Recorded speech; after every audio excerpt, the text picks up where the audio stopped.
কাপল ব্লগারদের নিয়ে মজার ছলে বানিয়েছেন সেই ভিডিও রাতারাতি পেয়েছেন 3 মিলিয়নের বেশি ভিউ।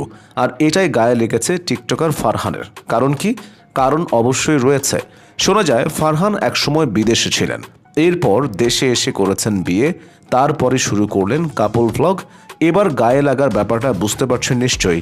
ওমরের ফানি ভিডিওটির বিষয়বস্তু বর্তমানে ঘরে ঘরে গজিয়ে ওঠা কাপল ব্লগারদের উৎপাত নিয়ে, আর সেই বিষয়টি মাথা ব্যথার কারণ হয়ে দাঁড়িয়েছে ফারহানের জন্য।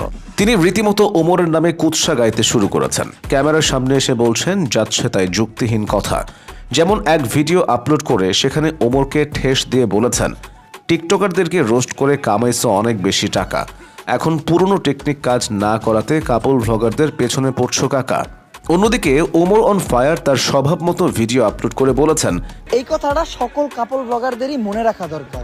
ইসলাম কিন্তু ব্যবসাকে হালাল করছে, বউ ব্যবসাকে না। কথাটার মানে এই যে ওমর তার ভিডিওগুলো বানাচ্ছেন বেশি বেশি ভিউয়ের জন্য। এখন প্রশ্ন হচ্ছে, ফেসবুক হোক, ইউটিউব হোক কিংবা টিকটক হোক, সোশ্যাল মিডিয়ায় কে না ভিউয়ের জন্য ভিডিও বানায়?